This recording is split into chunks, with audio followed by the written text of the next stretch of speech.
podcast about Ben and Stevie. Two American kids growing up in front of the TV. Ben's gonna be a YouTube star. Steve's gonna write a big script and buy a new car. Yes, and life goes on. Was that a quality intro? That pumped me up, man. That's awesome. You always need a little John Cougar Mellencamp. Little JCM in the house. I actually listened to Small Town earlier, and as it was playing, I was like, oh, I've never actually listened to the lyrics of this. This is pretty vapid. You know, not a whole lot going on in it. I haven't listened to that, but you know what I was listening to all day today? Perhaps even subconsciously to prepare for the subject matter of our podcast today. Yeah. I was jamming a little bit of Painkiller by Judas Priest. Awesome. Awesome. That is a good way to get into this film. I think so too. And what I really like about that record is like it is pretty much like exactly what your parents think heavy metal sounds like. Yeah. Yeah, like it's like the exact thing that your mother's worried about. Yeah, exactly. Like yeah. I wish I could have like an exact tally of how many times like dads across the world like put their hands over their ears and went, "Turn that racket down," while Painkiller was playing. Oh man, that's awesome to think about though. The 80s. Welcome, Dead and Lovely listeners, to another installment of Dead and Lovely, your absolute favorite horror movie review podcast in all of the land. Here with the host with the most, I'm Uncle Ben, and who's that other guy I got on this Skype call over there in them Hollywood Hills? You now tune into the motherfucking greatest, Steven Spratling. Oh, Hollywood Steve, how you been doing this week, man? Oh man, been having a good week. Last night we went to this West Hollywood restaurant called Pump that is apparently owned and operated by someone from the reality show Vanderpump Rules. I have no idea what that is because I'm over 30. I also don't know what it is. I know it as a title. I know it exists. Anyway. You've been there, so it is real. Yeah. Food was good. The atmosphere was a little snooty. My wife and I, we went to the bar and we were waiting on some people, so we weren't gonna order drinks yet. And so we just my wife got a Diet Coke, and the guy behind the bar said $4. She handed him a 10, and he gave her back change, and she was like, oh, wanted to give him a tip, so she gave him $1. But she was like, oh, where do I put this? And he goes, oh, you're not from around here, are you? I'd also like to just backtrack and say $5 for a Diet Coke. Yeah, what? It was expensive. That's not common for. I mean, my wife and I go to restaurants all the time here in LA that are absolutely cheap as fuck. But you can easily find a restaurant where you will overpay for food, for sure. Damn, man. Yeah. So overall, was it okay though? Yeah, it was actually really good. It was a birthday party for one of my wife's coworkers, and it was like we had like a ton of appetizers, and then we got like each of us got a meal, and there was just so much food, like, and it was good. It was genuinely good food, so that's always a real good time for me. Good times. That does not sound so bad. Now, Steve, one thing I definitely want to comment on here is our recent discovery of your bold prophetic powers that you have had through the last several weeks of the show. So, you guys might not know it, but usually this show is recorded several weeks in advance of when it actually comes out. And as we've been going through the old episodes and editing them and stuff, we have figured out that Steve has prophesized many, many, many events on the show weeks before they happened. So several weeks ago, I think it was maybe on the Maniac episode. Right. You were talking about how sick it would be if the people on Game of Thrones encountered a wild polar bear, Lost style. And then about a week ago, They did. They did. Encountered a zombie polar bear. Yeah, I don't know how I knew that was going to happen, but I mean, some people at home may be still doubting my prowess. So let's continue. What else have I predicted? Okay, so on the It episode, you called out one Ric Flair, who then about a week or two later ended up in a medically induced coma. Yeah. Well, I mean, I called him on his shit. 15-time world champ. One-time world champ, old man. Get out of the hospital bed. It's pretty incredible. I hear he's doing well, and I hope he continues to do well. I'd like to just go ahead and give a big celebratory woo for his arrival back into health. Woo! There was another one, too, that you did where you predicted something crazy. I also, last week, or on the It episode, I called out Dolly Parton. Oh, yeah. And I was just fucking around, because, how could anyone hate Dolly Parton? Yeah. But then, a few days later, an article came out where someone was critiquing her ownership of Dixie Stampede. And rightfully, there's a lot of Confederate flag and South will rise again type of imagery in that show. So I mean, but even in that article, the person wasn't calling Dolly a terrible person, because how could you she's just a sweet mountain pearl. I can't wait to see what you predict in this week's episode that is going to come true in about 2 weeks or so. I hope that you predict that you and I are measured and voted as perfectly average penis sized people. Yeah, isn't that is that's the dream, really. Totally average to normal. Yeah, because I mean, sure, you can have a huge dick, whatever, and some ladies or men will be into it, but a lot of people are like, it's just too big, sorry, get out of here, freak. It's superfluous. Average size dick, it's yeah, okay, good. Yeah, that's serviceable. And we're going to probably be talking about dicks quite a lot on this episode, because we're going to be talking about Nightmare on Elm Street Part 2, Freddy's Revenge, also known as the gay one. Yeah. And in many estimations, the gayest horror movie ever made. Exactly. Now, other than that, though, this week, Steve, what else have you been watching that was good?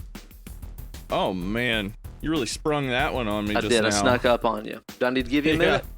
Yeah, what have you been watching? All right, so this is not, as we mentioned on previous episodes, a Game of Thrones spoiler podcast, but we just finished, at the time of recording this, we just finished the Game of Thrones season finale for 2017, and I think it was one of the most metal things I have ever fucking seen. I thought that it was awesome. That last 5 minutes was just the most metal music video ever made. Did you notice, too, that in the most metal music video ever made, standing in the crowd of White Walkers was members of Mastodon? No, they were in there again. Awesome. Yeah, there's that scene where, again, no spoilers, but it shows a huge group of White Walkers and just kind of standing there watching what's going on. Brent Hines and Bill Kelleher from Mastodon are clearly visible, just standing right there, which I think is super, super badass. I thought it was so cool. I thought it was awesome, man. And I keep seeing people complaining about how, it's just like a fucking Hollywood action movie now, and yada yada. I just don't give a fuck. Like we mentioned on the other episodes, it's it's conclusion time. It's the end of the fucking story.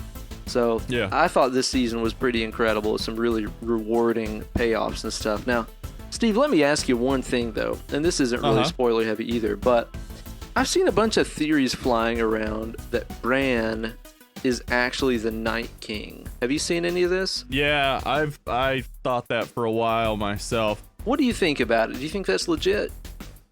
I think so. I think that Bran is the Night King, because the theory is that Bran uses his time-traveling three-eyed raven powers to try to go... He's trying to go back and stop the White Walkers from being created, and then trying to stop them from getting south, and then eventually trying to get them, get humans to fight them.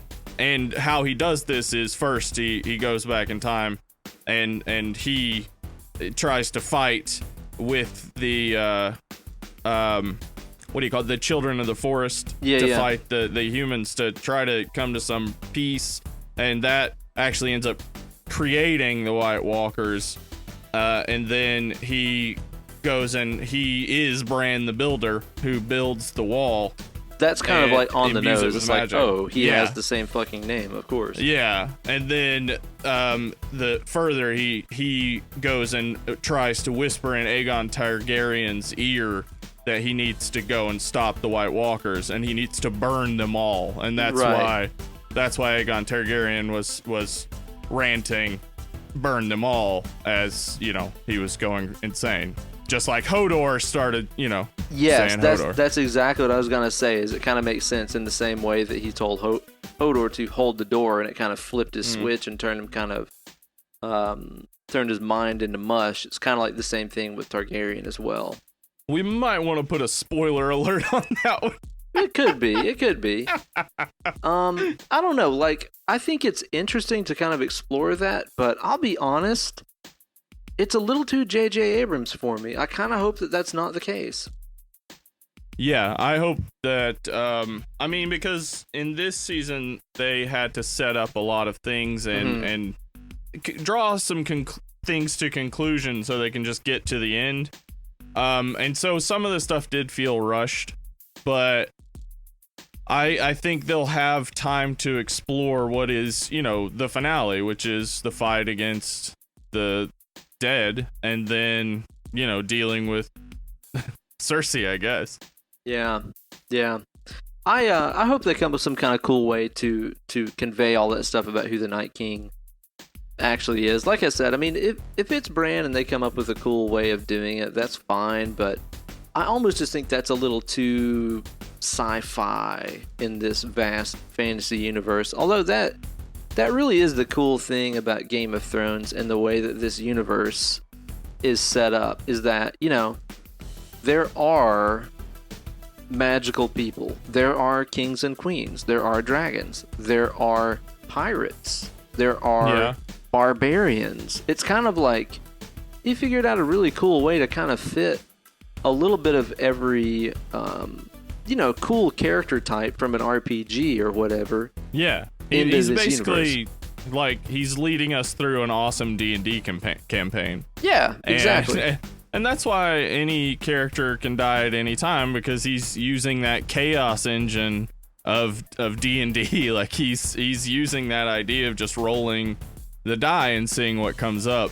And that's why it's so awesome and so fun to watch. Definitely. I'm so excited to see how it wraps up. And after it's done, I can't, it's like I'm really super stoked just to watch it all again and just see it start to finish and binge it in a couple of weeks and just see the progression and see the characters age and see the characters mature and stuff. I'm really looking forward to that whenever the show is done in, fucking 2019 or whatever. Yeah, I hope to be able to see that there is a clear through line from beginning to end, and that it doesn't really fall off, in the last two seasons. Like, I hope it doesn't just give up on giving us closure and still developing the characters. Like, you don't have to only be giving us closure. Mm-hmm. We still need to see the characters becoming what they are. And I think we still saw that in the last season with, some characters. I don't want to name names, but sure. I think it's gonna be one of those things where sitting down and watching it all the way through, like sitting down and watching the extended editions of Lord of the Rings, where it's just like, yeah, I think this was worth it. Absolutely so, man. Now, in addition to the old Game of Thrones, I recently sat down and watched one of my favorite movies with a buddy who had actually never seen it before. We sat down and watched the good old Addams Family movie, the original one. Awesome. Yeah. Which I've seen a million times, and that is one of my all-time favorite comedies ever. It is so, morbid and dark and hilarious, and yet at the same time still, kind of family-friendly, because it's not, so over-the-top that, a kid couldn't watch it or something, but it is just a really unique movie that I don't think that there's really much anything else that has that same sort of tone of humor in it. I really love it.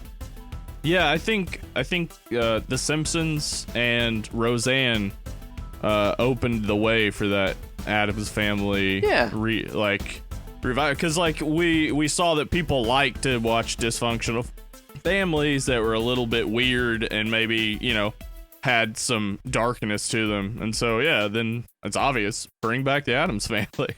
It's so good, man. I really enjoy it. I watch that one several times every year, and it's still just fucking so good to me, man. I really dig it. So what have you been seeing here lately? I've watched a number of movies. I watched one just yesterday on Amazon called The Blackwell Ghost, I think. I don't know it. It's set up like a documentary, and like, it's not real in the end, but it's not like you're watching, say, Blair Witch or Paranormal Activity, though there are some similarities, I would say, but it really is. It sort of meanders and has a really documentarian sort of feel to it, and so by the end, when you get all the what you see, the big reveals, by that point you kind of are sucked into it and believe well, this might be a documentary. It sort of turns that trope of using the documentary format but not making it seem like a real documentary. It kind of turns that on its head and just says no, but what if it was like a real documentary and it seemed absolutely real? It's hard. It's not hard. As someone who doesn't believe in ghosts in the least bit, it's not hard at the end to be like, was that real or whatever? Yeah. I would say if you're prone to that belief, you might be like, was that real? It has a very realistic feel to it and a good realistic ending. That's cool, man. That sounds pretty interesting. Yeah, it's on Amazon. I recommend it. I say it's like an hour and 20 minutes. Not very long, and definitely worth the watch. I think the only other cool thing I've been watching lately is, of course, more Seinfeld, which continues to deliver the maximum lols. What season are you on? Season 5. Okay. What's the most recent episode you watched? The most recent one we watched is where George has to pretend that he's a marine biologist to impress that chick. Fuck. Yeah. It was so funny. And Kramer's out there hitting golf balls into the ocean, and he ends up choking that whale, and then George has to step out and he saves the whale, but then he confesses to the chick that he's not a marine biologist, and she's like, go to hell, and he takes the bus home. It's the best. It's so good. That show's so great. I'm really watching that show. I'm reaching this dividing point in my life where I'm like, if you don't think that Seinfeld is funny, I'm really just thinking less of you as a person. It's kind of like when you find out that someone voted for Trump and really is still on board with him, you're like, oh, I really just think less of you now. Yes, that happens to me all the time on God. Facebook. Oh my God. But now it's if you don't think Seinfeld is funny, I'm like, okay, this is your problem. This is not Seinfeld's problem. It's so fucking good. Yeah, you're not trying. That's the problem. You're not trying. You don't even have, if you have to try to get Seinfeld, you're a lizard person. Yeah, exactly. Yeah, you're from the bottom of our flat earth. Down there where the tortoise is holding it up. Yeah. I wonder how they explain that eclipse business we had. Oh, I think it's they would say, because they think that the edges of the earth are being guarded by soldiers and that have a ray that will knock out your memory. So I imagine they would just say that somebody put a big plate in front of the sun. I think you just sold me on the whole theory, though, because that sounds pretty legit. Yeah, the more I talk about it, the more I realize, oh, they got something going there. So you're telling me they've got Will Smith and Tommy Lee Jones out there at the edges? Yeah, they're Men in Blacking it. They're just like, hey, look at this little pin here, and then boom, you're on your way to Tahiti, and you're, at a luau. Or maybe he just holds out the little pin thing and he's like, welcome to Miami. Bienvenidos a Miami. That's just so fucking stupid, man. I saw some huge explanation from people about how it's costing NASA like billions of dollars to engineer this fake eclipse, and it's like, God damn it, you people! Like, do you not realize eclipses have been documented for hundreds, thousands of years before the creation of fucking NASA, you people? You know what? I think maybe there's a good episode of oh damn it, what's the name of that show? There's a show on True TV called Adam Ruins Everything. Oh yeah. I love that stuff. Really great. They have an episode recently about how you can't really change someone's mind. Like, I believe it. And a lot of those episodes really, they end on an uplifting note, and that one does too. But the first 15 minutes will get you pretty depressed because you just start to see like, oh God, there's no way we can get through to these people. Yeah. But you know, we have hope in future generations. Hopefully, I sure hope so, man. Well, the main subject of our podcast today is, of course, Nightmare on Elm Street Part 2, Freddy's Revenge, which I have just watched for, I'd say probably maybe the 4th or 5th time. I watched it for the first time many moons ago. I think I mentioned on maybe our original Elm Street episode, which you guys can go and check out on our back issues there. My buddy Brandon Suttles and I sat down and watched all of them consecutively over the course of a week or two. That's awesome. It was. And it's like, that was my first time watching them. It was probably maybe, I don't know, 10 years or so ago, something like that. And I'd never seen any of them. And I remember whenever I watched the second one for the first time, I was kind of just, I guess, sort of confused about it. Like, I didn't really connect with it the way that I did with the first one. Because the first one, like, I've loved that movie from the first time that I've seen it. I loved the first Elm Street. And the second one just left me feeling kind of confused because it's very, very, very different from the first one in very, very many ways that we'll talk about today. But, you know, one of the big attractions of this flick is that there is a huge kind of homosexual undertone to the entire movie, which is very much up for debate as far as the intentions or the planning of it. But in order to sort of get into the spirit of that sort of subject matter, my man Steve and I here have decided to take a quiz to find out if we're tops or bottoms. Bum bum bum. This is a quiz on BuzzFeed by Sarah Carlin and Saeed Jones that my man Steve found here earlier today. And this is the most sensitive way we felt that we could deal with this subject. Yeah, exactly. As two straight, married, white males, this seemed to make sense to us. Yeah. I'm going to go ahead and put it out there before any of the stuff that we discuss in this episode and just say, Dead and Lovely, meaning me and Steve, do not give a fuck no. if anybody is gay or not. It seriously does not matter to us. It blows my mind that it matters to anybody.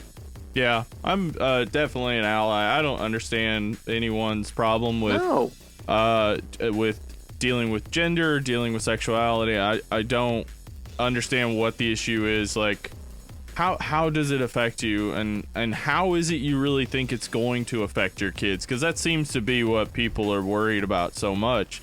But I know. What do you think's gonna happen when your son sees a guy in a dress? Like, is your son gonna say, hey, maybe I could wear a dress? And then maybe he wears a dress and he likes it. Okay, so what? Yeah, who fucking cares? Who cares? Now your son looks nice in a dress. So what? Like, it's fine.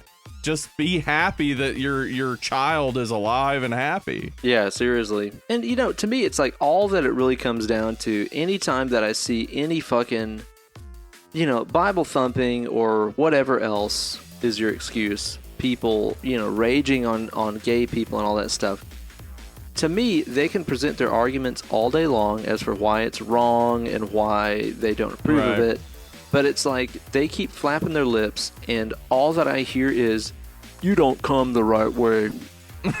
That's all that I hear. It's because seriously, it's like that is all that it comes down to, is that you're choosing the wrong way to get off. That's it. Yeah, the heteronormative ideal that there is a single perfect way to have sex, and that is, man on top of woman, no eye contact, lights man off, ejaculates, lights off. Yeah. And I don't think that is the life many people lead. I mean, people may say that's what they want, but then it's not what they do. I mean, we know that just from Pornhub releasing their statistics state by state and finding out that states that are traditionally very racist are also really into interracial porn. Yeah, I saw that, dude. Yeah. So, like, people, they're afraid of things that they like a lot of times. Like, and that's what this movie is about, is that fear of what it is that you like inside of you, what you have been told is bad your whole life. Yep. So it's like a monster to you. Yep. You don't want to let it out. And that's this, I guess it's subtext still in this movie. It's never outright said, but it's so overt. Oh, yeah. Which, especially considering, the year that this was made and stuff, is like profoundly ahead of its time and really, really, really groundbreaking in a lot of ways. We'll talk kind of more about that as we go along. But Steve, I gotta know if you're a top or a damn bottom. I gotta know. We've both proclaimed our bottom bunkness, so that's true. That might have something to do with it. Yeah, so let's find out. So the first one is pick a color, and we got 6 options here. Red, yellow, orange, blue, purple, and green. Ben, what would you choose? I'm a greensman, as you know. That's true, and I love the color orange. You're an orangeman. I knew that. That. All right, so that's pretty easy. So our next question here is, namaste. Pick a yoga pose. I'm going to do my best to describe what's going on in these yoga poses. I'll be doing them so you guys can hear what they sound like. Okay, so the first one here is a person doing a headstand and splitting their legs. What's that sound like? Next, we have what I believe is actually referred to as hero pose, which is kind of the bending one knee, other leg straight, arms straight out at your sides. Oh, crack. Oh, yeah, that's good. I don't know what this other one is, but it's a person holding their legs straight out and their arms are out. Look at me, Mom! Look what I can do! This next one here is kind of like a person that's turned into a sideways letter K. Mm-hmm. Yeah. What's that sound like? That sounds like, give me a K! K! This one is a real show-off. Somebody like bending their leg behind their head and holding it in their arm, like being like a human bow and arrow. Okay, and this one, obviously, you would say after you did it, now watch me cannon poop into the toilet. Doesn't that look like maybe what you're trying to get at with that pose? Just shoot a poop? It seems like this person is kind of Babe Ruthing it, kind of like calling it like, this is how far it's going to go. It's going to go pretty far. You guys look 40 yards down. That's where my poop will land. Cannon poop. Uh-huh. And the last one. Yes, it's a bent leg, sort of head up and arms straight up, pointing up to the heavens. Oh, yeah, that's good. Oh, yeah. Oh, pop. Oh. Yeah. Which of these poses describes you best, Steve? Well, that one. Honestly, that one looks like it would feel good right now. I think so. The last one, yeah. I'm going to go with the hero pose one, the second one. Yeah, well, that's badass. I think that's me. He looks confident and secure. Oh, yeah, that dude walks in a room doing that. Everybody's just going to be like, oh, okay. All right, what's going on, Jim? What's our next question here, Steve? Do you prefer to be in charge in the bedroom? I think this is probably the determining question, right? I mean, this is about like interior design and choosing wallpapers, linens. Oh, well, okay. All right. Pretty similar for me then. All right. Answers here are, is there any other way? It depends. None of your business. No. I really don't care. Yes. Yes. Okay. What do you say, Ben? I'm just going to go with it depends, because honestly, it's the kind of thing that I think that either way, Mm-hmm. It can get good to me either way. Yeah, I would agree with that, but I'm gonna go with yes. Yes. Okay, so our next one here we got is cool. Want to split this piece of cake? Pick a slice. I don't really understand what this means. I don't either. All right, so we got 6 choices here. We got, what does this have to do with anything? Which apparently is what we were just expressing. Yeah. Ooh, this piece. Uh-huh. I'm not hungry. Okay. You pick first. Right. Okay. Really? Right. And this piece looks good. Also, my huge dog Zora just decided to come downstairs and visit me. Hello. Aw. Yeah. Does she have a ball? No, she doesn't. She just come down to apparently lick my foot vigorously. She needed to come all the way down here to do this. That's very sweet. That's very sweet. It's something. So I would go with this piece. All right, so you're choosing that one. I think I'm probably going to go with I'm not hungry because generally by the time I get to a dessert kind of scenario, I've already stuffed myself. I'm not really much of a dessertsman. No, I like sweets, but I have them just separate, at a different time. Because, I would prefer to have the savory. I'd prefer to fill up on the dish. Mm-hmm. Not a huge dessertman. You're a dish. Oh, fresh. Okay, so your favorite Golden Girl. I already know this one for me. Real easy. But we got Sophia Petrillo. We got Rose Nyland. We got Dorothy Zbornak. And Blanche Devereaux. Ben, who's your favorite Golden Girl? I'm going to get real with you here, Steve. Uh-huh. Never watched the Golden Girls. I don't know anything about them. Say, I know. Well, choose between your favorite actress here, then, I guess. Now, Rose Nyland is old... Betty White. Yeah, so obviously Rose Nyland. There you go. That's a good one. She is immortal and all-powerful. Have you ever watched Raising Hope? I haven't. No way! Are you serious? Wait, hold on. Who's in it? Betty White. Oh, is she? And not really a whole lot of other people, honestly. But it's kind of like, I would sort of relate it to sort of a more comedic, zanier Roseanne. It's about like a white trash family. There's a handful of seasons of it, I guess. It was on Netflix for a while. It might be on Hulu now. Dude, it is so fucking good. You really need to watch that. I'll have to check it out. Fucking so funny. Well, I'm gonna go with Dorothy Zbornak because she is the wry, sarcastic wit of the 4 ladies. Though I do love them all. She looks pretty frigid in that picture. She looks cold as ice. She's Maud. So, anyway, Well, Steve, let me ask you a question. On a Saturday night out there in the Hollywood Hills, you are most likely choose one. Are you staying in? Mm-hmm. Are you having a movie night with your friends? Mm. Maybe you're down at the local dive bar. Maybe you can't even remember. What? Are you on drugs? Perhaps you're clubbing, I assume meaning clubbing seals. Yeah, that's in bad taste. Or maybe you're just Netflixing all night, which I would assume would kind of combine with staying in, but fuck me, I guess. Yeah, I would say for me, because I would pick staying in, but me staying in would be Netflix all night, and it would also be movie night with friends, because I'd be hanging out with my wife and my cute dog. Yeah, that's kind of a combo answer. So which one did you go with there? I'm gonna just say Netflix all night. I think that sounds like a pretty reasonable kind of answer. Usually on a Saturday, we're typically at the house. We might be at the house cooking a meal. We might be at the house watching a movie, or we might be walking the dogs kind of in the neighborhood of the house. So I'm gonna go with staying in because either way, those all involve kind of staying close to home. Yeah, staying in's the best. Honestly, all you kids out there, have your fun, etc. But it's awesome when you realize that like not doing something is an option, and it's just so great.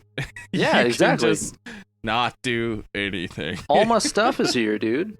It's the best stuff too. I've accumulated it over a long period of time. I also have the cheapest drinks in town. Yeah, for real. I'm not a barsman at all. I don't like bars. I don't either, dude. I don't like drinking in bars, especially. Too expensive. Yeah, I know. And plus, it's like you can never get good and toasted because, well, at least around here, around Tennessee, you kind of got to drive everywhere. But of course, where you can Uber out. But again, that's just more fucking money. Yeah, I've been to a lot of bars here in LA. And you know what? LA does have a lot of relaxed, chill sort of bars that I really enjoy. There's one specifically that is on the 70th or 71st floor of the tallest building in LA. And it has a 360-degree view of downtown. It's really nice and relaxed. The drinks are pricey, but they're really good. So that's cool. I'll tell you my favorite bar in all of Los Angeles that I've been to, which isn't many, but I had a phenomenal experience about 2 years ago over at Good Times at Davy Wayne's. Oh yeah. Which is it's like a 70s themed kind of bar club. Have you ever been out there? No, but I know they have really good old fashions. Is that right? That's correct. That's kind of like their house drink that they have on tap. Yeah. I would absolutely love to go there. I only like going to bars with generally just my cousin. Yeah. And my cousins who live out here are really fun at bars. They're fun guys, and I think we have a similar sense of humor. So whenever I go out to bars with them, I have a good time. But I still always just think, you know what? If I was at home right now, that $7 I spent would have bought half of a great 12-pack of beer. Yeah, exactly. Now, next time you go with your cousins, you guys should definitely try to get into a Davy Wayne's. The last time I was there, amongst a laundry list of other shenanigans that happened, myself and my main man Andy Wood and a couple of other of our buddies that we played with ended up sitting in with the house band. Oh, that's fucking awesome. Which the house band is comprised of members from, do you remember Hot Hot Heat? Yes. The house band is the guys from Hot Hot Heat, and they play 70s classic like rock covers. We ended up sitting in with them and playing Freebird, drunk as fuck. Dude, that's awesome. It was the best, and this is after we watched two of the nationwide ranking best roller skaters doing this roller skating routine on the roof, 30 feet in the air, to Golden Earrings, Radar Love. I'll send you videos later, and maybe we can post videos on Instagram. You just described my wet dream. It was the best. It was the craziest night. That sounds awesome. And that was only the middle part of the night. The stuff that happened before and after that was absolutely insane. So it was the fucking best, dude. So yeah, well, I'll try to send you that video or something. It's the best. My favorite dive bar, by the way, in Los Angeles is definitely the Kibitz Room, which is attached to Cantor's Deli. It's awesome. I love it so much. It's a hole in the wall, and the regulars are fucking characters, and they have music, sometimes good, a lot of times real bad. Oh boy. And you're attached to a 24-hour deli where you can go get some amazing pastrami. So I'm on board with that, man. But generally, I'm totally with you. The idea of leaving the comfort of my own home to go sit among strangers in a super noisy place where I have to yell to be heard, and God forbid, maybe even a smoking place, which I fucking hate being around. Yeah, we don't have those out here, but the moment you walk outside a bar, it's 50 people smoking. So oh yeah, and then dealing with parking and all that kind of stuff, and then I don't know, man, it's you'll go and you'll spend on 3 or 4 drinks what you could have just bought a fifth of liquor with. It's just, I don't know, I don't like it. Yeah, and my favorite person to get drunk with again is my wife, and then the other favorite people I have to get drunk with, we go to bars, I guess. So there you go. My wife and I hang out at home. I can range out if I'd like, but again, I'd rather be home. So, what do we got next here, Ben? Hypothetically, when playing America's pastime, would you rather pitch or receive? You're talking about a baseball. A baseball, yeah. I would pitch. I hate baseball. Wait a minute. Nice try. I'd play catcher. I'd play the field. Okay. I legitimately hate playing baseball. I am a super highly unathletic person. I cannot pitch anything. I cannot catch anything. I was kind of the guy that, like, anytime buddies were playing baseball or whatever, I would always be that guy that's just like outfield that never really gets hit on, you know? Oh, yeah. I'm useless. So I'm gonna go with I hate baseball. I think that you played though, didn't you? Yeah, I did play baseball, and I played catcher. Yeah? I played catcher, and I played right field, and mostly played catcher the last few years I played. But if I were to play, first off, I'm too old to play catcher. That's not good for your knees. And second off, I wasn't good at pitching. I was good at throwing from afar, but never good at, throwing to a catcher's glove. Yeah. So I'm just going to say I'd play the field, even though I know that has an alternate meaning. What? Say, huh? All right, now that I know that you're a field playing, stay at home kind of guy, where would you love to live? Now, we got a couple options here. We've got a Wyoming. Yeah, very beautiful. We've got a New York. Uh-huh. City of big dreams. New York City. City of it's in the salsa. Water. I'm walking here. Bagels. I don't know. Does that work? We've got Oregon, where there's nothing. Oregon. Alaska, where there's less than nothing. Uh-huh. West Virginia, where there's a mountain mama. Yeah, it's true. That's true. You got a great point there. And we have an Illinois. Illinois. It's noise. That's how, like, in San Diego, people are like, oh, that place is probably pretty nice. Yeah. Oh, God, that's so bad. Uh-huh. So, my wife, she did at one point live in Alaska for several years. No kidding. And my brother-in-law and his wife, my sister-in-law, they live in Anchorage now. And I once lived in Russia. So my point is, my wife and I have done our time in the cold, and I don't like any of these choices. That's why we moved to Southern California. Yeah. But I guess if I have to choose, I would prefer New York. So, do you mean to say that your wife's twin brother, they live in Alaska now? No, my wife has 4 brothers. Oh, okay. Right on, man. Yeah. Right on. I didn't know if he was living out there. That's crazy.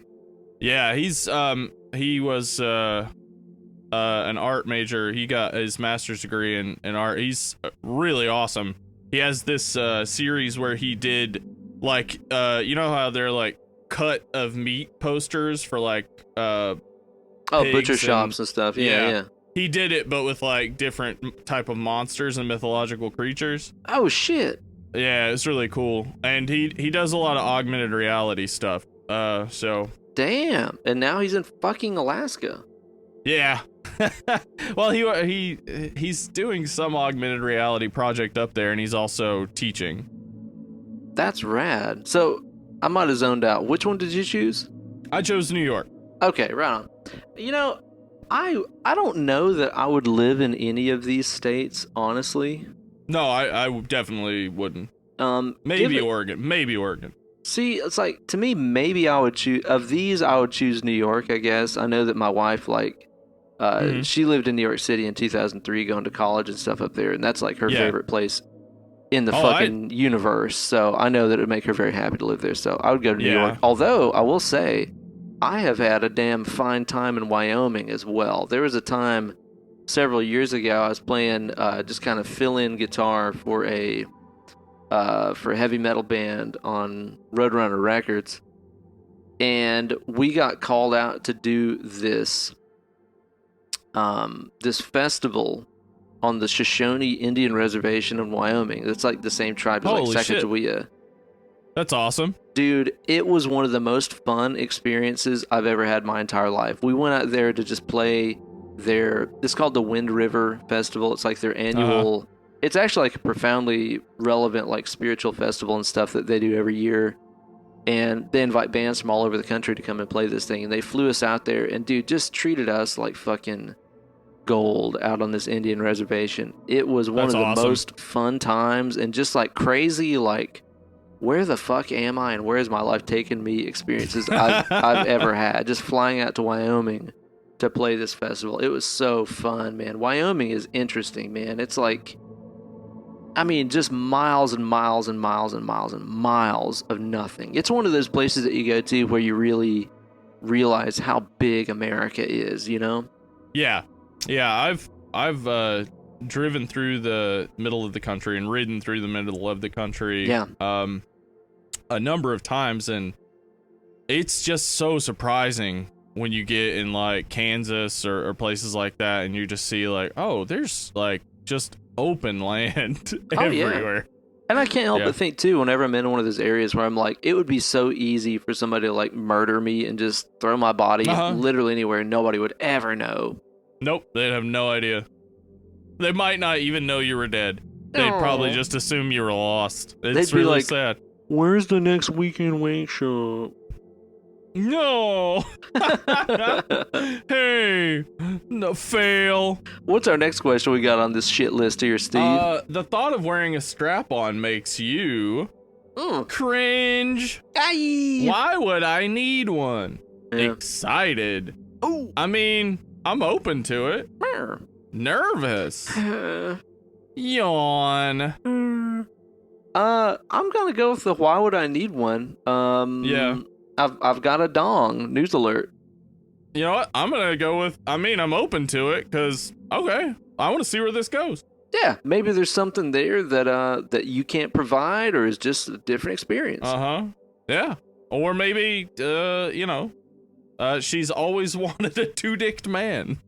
There you go. Maybe it's that, man. Maybe it's that. It's the DP with one P. She as a young woman, as a young girl blossoming. This is the grossest way to say, like, a young girl who found out she wants to fuck dudes. The first time she saw a dick, she also had a Velma experience where her glasses fell off, and she was searching for them, and she looked up and she saw two dicks. Yeah, and she just assumed that was normal, and then after that, every dude she saw, she was like, "Why do you only have one? Yeah, what's what's wrong with you? Where's the other? Where's the other one? Did yours get chopped off when you were born? Is that what circumcision is? Removing the second dick? Oh my God, they've been lying to us the whole time. Lock her up. Lock her up. Wait, Margo. what? All right, so what's the next one, Ben? All right, now, Steven, just to be clear, during sexy time, what is sexiest to you? Okay. All right, we got a couple of choices here. We got being on top, which, really, you can do banging on top or get banged on top. That's true. You know? That's true. You know what? Position and whether you're top or bottom seem to be unrelated. I know. I'm thinking so here. Now we've got also, who's asking? Right. Ooh. That old standby. Being dominated. Right. Just having sex would be sexy. Okay. You've also got the being the aggressor. Right. And also a not being on top. Okay, so all right, seems pretty clear here. I'm gonna say that it looks to me on my end, I'm gonna say being the aggressor. Okay. Yeah. I think that would actually also be my choice too. Given these options right here, I think that's where it's at. It's my body. I do what I want. I'm like Large Marge, in charge. Yeah, in charge, like Charles. You know that guy. Large Marge is my sex icon.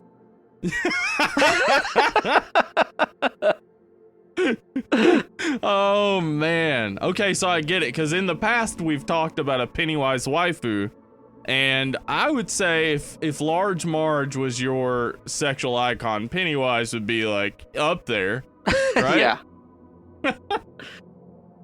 At brunch, you can be found sipping on all the mimosas. Not just one or two, all. No, all of them. Coffee.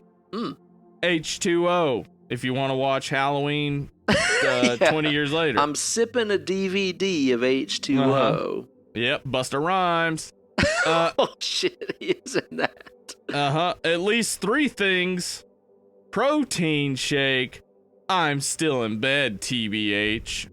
All right, so brunch, to me, is the most sacred meal of all because it is the time when I consume the holy trinity of liquids. What is those? It is the morning drink, coffee, the daytime drink, water, and the nighttime drink, alcohol. Oh, so you're going to say at least 3 things, huh? Yeah, because anytime that we brunch, I'm having a water because I am possibly hungover from the night before. I'm having a coffee, possibly because I'm hungover from the night before. And I'm having a mimosa, possibly because I'm hungover from the night before. Yeah. I'm going to tell you, I'm really genuinely upset Bloody Marys aren't on here. I know, right? Because the picture behind the question is a Bloody Mary. Yeah, what the fuck? Yeah. So anyway, shot. I'm going to say all the mimosas since Bloody Mary's not an option and say that I went to a brunch spot in Santa Monica once with my family and my wife, and they had bottomless mimosas. Oh, that's a huge mistake. I'll put a place out of business doing that. Oh, and we almost did. We were there for they had a 2-hour limit. We were there the full 2 hours drinking mimosas, and they had at one point they were playing Lil Jon and the East Side Boys Get Low, like unedited, like loud as hell. And it was 11. It was 11 on a Sunday. It was insane. I think that they were specifically place. catering for people who were having brunch after having been out literally all night and not going to bed. That's exactly it. They wanted you to feel like you don't have to think about what you're gonna do when you get home. Just come in here, drink bottomless mimosas, listen to loud ass music, and eat some pretty good food. Awesome. That rules. Okay, so you're going with mimosas. I'm going with 3 things. What's our next one here that we got here? It's a final question. And how would you define yourself? Okay. It's all right. This is probably the most important one. I'm a top. Okay. I consider myself versatile. All right.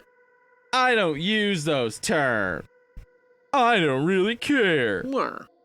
Isn't that what this quiz is for? Bottom, obviously.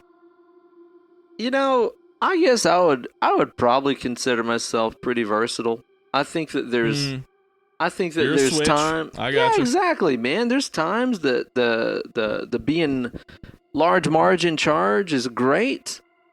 And there's times that it's great to find yourself getting tossed around by large Marge. Yeah, absolutely. I mean, I seriously, I'm huge into tall girls, really love tall girls. And the idea that, cause I'm pretty strong, I'm a pretty big dude. Yeah. And the idea that, cause I've always been able to pick up girlfriends and things, the idea that I would try to pick up a girlfriend and not that I wouldn't be able to, but that she would stop me. She would be strong enough to stop me. That would be awesome. It would be like, oh, okay. That's awesome. My wife she's a strong woman. She lifts fatties for a living. That's how she refers to it, because she works in a hospital. Lifts fatties for a living. Yeah. Well, I mean, it's the nicer way to say it, because the other way is I clean up shit for a living. But like she lifts fatties for a living, so she's a strong broad. I though would say I consider myself versatile, but I'm not going to say that because that's what you said. So I'm just going to say, isn't that what this quiz is for? Yeah, there you go. Uh-huh. All right, now, Steve, my answer that I got here It's probably exactly what I got. Well, if that's going by the way these quizzes usually go, you got traditional blah, blah, blah, blah, blah, blah, blah. Oh, let's try. Not what I got. Let's try again. Traditional labels are meaningless. Tops and bottoms, there's a lot more to the world than those blunt terms encompass. You get to define yourself, and you're free to celebrate your sexuality however you choose. Hooray! Do what feels good. It's got a top bunk and a bottom bunk. You know, I got versatile, which seems pretty much the same as what you just said. Yeah. You must be super accommodating and always go with the flow. Or maybe not. Your day-to-day personality traits don't define what you do in the bedroom, and frankly, it's no one's business but your own. What? Get out of here, Mike Pence. I make it a lot of people's business. Yeah. As long as you're having a good time, you're doing it right. It's your sexy time. Go get some. I mean, I agree with some of that, but my wife is a person who almost immediately brings up sex in conversations with people at parties. Yeah. And I, at one point, was semi-embarrassed by it, I guess. But I always was just like, oh, that's my wife. That's what she does. But now I'm just like, you know what? Every time she does this, we end up having these amazing conversations because it's so weird how, like, if you watch a sitcom, if that happens on a sitcom, everybody's like weirded out. Yeah. But like, if it happens at a real party, people are like, "Oh, it's nice to be able to talk this way." Like, it's nice. Out. Yeah, it's totally nice to be able to just be like, you know what? I can tell you all that weird shit I've been thinking, and you don't think I'm weird. So it's pretty cool. It's real cool to be able to talk to people who have no real hangups, and my wife's one of them. And you know, I think that sort of level of acceptance is something that is a huge driving factor in our movie that we're going to cover this week here on Elm Street 2. Now, this movie, as we mentioned, is widely known as the gay Elm Street. It's also widely known as the gayest horror movie ever made, and just sort of generally one of the gayer movies ever made. What do you think about those statements, Steve? Well, I mean, like, it is. It's great. Like, to consider. I mean, I know that as a young man, when I saw Sleepaway Camp, I was not disgusted at the end, but interested. It made me realize, like, oh, that's a thing that can happen. That maybe someone is another gender despite their genitalia. And I think that people look at that movie as, you know, an obvious, like, sort of slasher stereotype, but they overlook the heart of that movie, Sleepaway Camp, which is that there's a lot of acceptance, and there's a lot going on with, like, dealing with your gender identity and your sexuality that is really well done. And this movie, I think, has some of that. I think so too. Definitely that it deals with the idea that that your sexuality is a monster inside of you that you have trouble controlling. And I think that resonates on a gay or straight level no matter what, or any other sexuality that could be labeled. It's always going to be true that you feel like your sexuality is something a bit monstrous. So if your sexuality is something monstrous that you sort of have to always be dealing with, it's interesting to put it in those terms in a film that is dealing with gay sexuality. Yeah. Because what it's doing is normalizing it in a way. It's normalizing it by saying, yeah, that's how we all feel. We all feel like our sexuality is this monstrous thing that we have to keep in check, or that we have to get a handle on, or that we have to find the right people to help us do the things that we want to do sexually. Like, so it's this thing that we hide within ourselves, even it's straight or gay, but Sure. particularly gay, and particularly in this movie where there's some strong homophobia shown by some of the characters. Definitely. But it also, I don't know, there's this interesting undertone that, like, even in the scenes with the more homophobic characters, one being the friend, what's Grady. his name? Grady, yeah. Grady, he's obviously not gay, but he seems pretty sympathetic in one of the more gay scenes.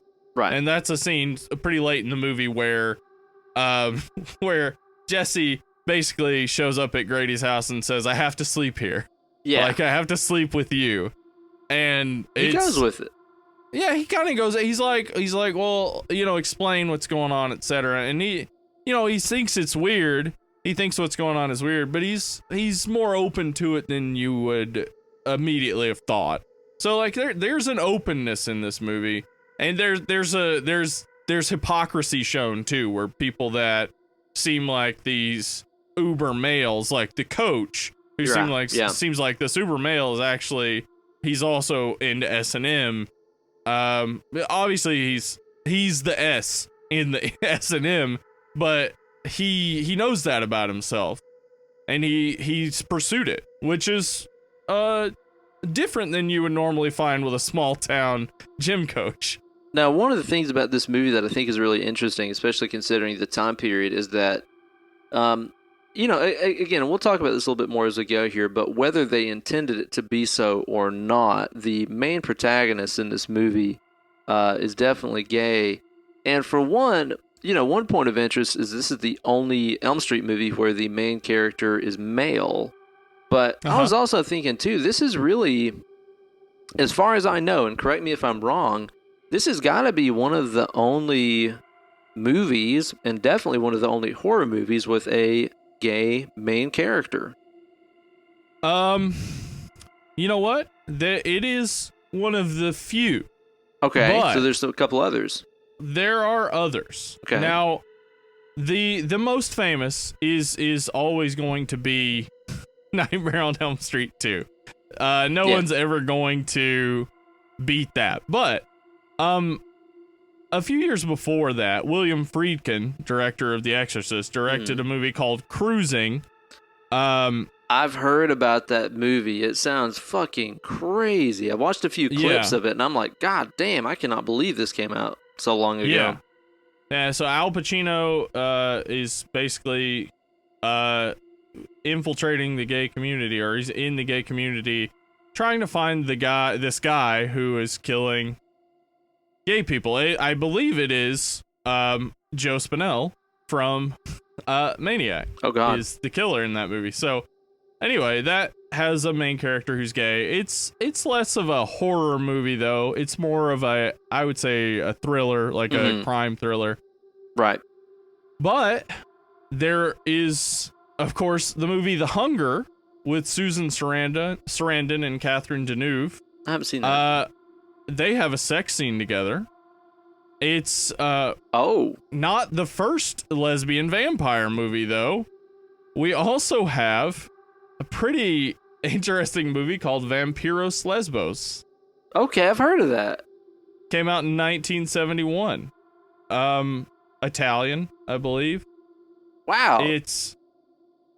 So actually it's interesting because in the early development of the vampire story, one of the earliest tales was Camilla, I believe it's called, and it is about a female vampire who's a lesbian, and it was mid-19th century. So the idea of a lesbian vampire has been around for a long time.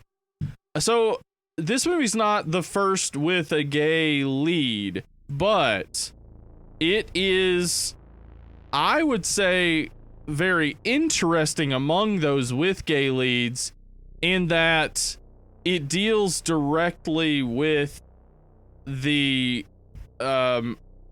problem of his sexuality throughout. Like, he's not just a gay character in the movie. He's not just the gay lead who just has a character arc that doesn't have to do with his sexuality. The arc is his sexuality. Like, he's dealing with his sexuality. He's dealing with what he wants to be and what he doesn't want to be. And in the end, this movie does have the complicated idea that there is a choice for him. Yeah, a little bit. Yeah, so that's a problem. But it is still interesting the way that it looks at sexuality, and I guess just teenage sexuality in general. This deals with that coming of age and realizing who you want to fuck and how you want to fuck them, etc. Like, he's going through that, and he's having a real tough time with it. Now, other than those themes that we see throughout the movie, of course, you know, one of the main draws of this movie is, of course, Robert Englund's portrayal of Freddy Krueger, which so good. Yeah, it's amazing. And interestingly enough, like, it almost didn't happen in this movie. They tried basically just getting a stuntman to play the part of Freddy Krueger because Robert Englund demanded a raise after the first Elm Street success. Yeah, exactly. He was like, okay, I need to make a little bit more money off of this. And initially they denied him, which is insane considering how, like, if you watch that first Elm Street, it's like, how could anybody replace him, you know? Yeah. Well, I mean, this movie was released less than a year after the first one, so it's amazing. Yeah, they were in a hurry, and they apparently filmed some test scenes with this stunt guy, and they just immediately realized what a huge mistake that they had made. Yeah, because Freddy's a character. He's not just a presence like, say, Jason. Right. Or Michael Myers. He's a character. Yeah, exactly. Because that's the thing, is like, that's why when you watch, you know, Halloween, you don't notice that there's like 5 or 6 different people that play Mike Myers. It's because what does it matter? Yeah, he wears a mask. He doesn't talk. He doesn't do anything. Whereas Freddy is, like you said, a character. And I think that this is also, you know, this one and a little bit of 3, it's kind of the last time that we get to see a serious Freddy Krueger because... Yeah, it gets more comical as it goes. Exactly, man, which is fine, and it's like, we know it, we love it, but at the same time, I mean, goddamn, the idea of Freddy Krueger, the idea of a guy that can kill you in your dreams is absolutely terrifying. Also, a former, you know, child murderer and sort of hinted at child molester and stuff. It's like, that's a fucking terrifying character. I think the decision to make him sort of a wisecracking, silly Looney Tunes character, I don't know that I really love it. So I really like that in this movie, he doesn't really wisecrack at all or do anything that's too cartoonish or silly. And I also really like his look in this movie. Now, it's not the same makeup artist that did the effects in the first one, and I can't remember his name that did the effects in this one, but he said that his goal was to make Freddy look like a male witch, were his words, which I think is interesting too, because then, even just by saying male witch, it's like, he could have said warlock, which I know isn't traditionally the same thing, but saying male witch is kind of like saying a male female type character, which again kind of goes into some of the themes of this movie. Yeah, and I think it plays well. This is the Nightmare on Elm Street timeline is interesting. I don't know if you know this, but the first movie is set in 1981, even though it came out in 1984. This movie is set 5 years after the first movie. Okay. It came out in 1985. 5 years after 1981 would be 86. Okay. So this movie is the future. It's not 1985. It is a future time, 1986. Now, 3, 4, and 5 all take place on the exact same year they came out. But then 6 came out in 1990 and takes place in 1999, which is actually ahead of New Nightmare. Yeah. New Nightmare is set in real time, 1994. So the idea then would be that between 1994 and Freddy coming completely out of the movie, he's killed all the kids basically in America, and it's this future where they're there's only like this one kid and some others left. So pretty crazy. That's interesting. I hadn't thought about it that way. So this movie is set though in a period where Freddy is dead. Freddy died. Like, if we follow the arc of Freddy through these movies, this is the one time that Freddy died and he wasn't sure how to get back. Yeah. He wasn't sure how to get back in the world. So this is the movie that explores him trying to get himself back into the world. And his powers are different in this movie than they ever have been. Yeah, now that is a huge area of dispute, and this is a very, very, very widely hated movie. Kind of like how Halloween 3 is very much widely loathed among Halloween fans. This movie is very much hated among Elm Street fans because a lot of Freddy's powers and his sort of mythos absolutely do not make sense whatsoever in regards to the rest of the series and how we perceive him. So this movie, for example, is primarily kind of a possession movie more than a nightmare movie because basically it seems like Freddy, while our main character there, Jesse, sleeps, he kind of takes over and makes him do stuff like go and kill people. Now, it's really more of a possession kind of thing. And it's interesting, too, to notice that, like, none of the deaths in this movie happen in people's dreams. No, not one of them. It's all in Jesse's dream. Yes, exactly. And that's something that I was noticing. Well, not all. I mean, some of it happens outside of Jesse's dreams, for sure. Yeah. Yeah, definitely parts where nobody is asleep and people are getting killed. Yeah, it is confusing, for sure. Now, his powers include all kinds of other bizarre things. So there's the obvious, possession thing. But then I've compiled a small list here of things that Freddy does in this movie. So for one, he has the amazing ability to, I guess, possess appliances and make toasters catch on fire when they're not plugged in. Good stuff, right? You could probably get pretty creative with that skill. Yeah, I guess you could. He has the ability to transmogrify animals, I guess, as... Okay, right. He turns a couple of dogs into some human-faced dogs, and he creates a rodent of unusual size. Yeah, and like a mutant cat that catches them, and... Yeah. Apparently, too, in the absolute most bullshit, ridiculous, unexplainable scene, probably in the entire Elm Street series, there's the scene where the family's lovebird goes completely mental and flies around the living room and then explodes for some reason. Yeah, it just combusts. Oh, apparently, too, the special effects guy had made like a large-scale parakeet with like a really fucked up crazy face, kind of like the dogs and the mouse and the cat that we see later on in the movie.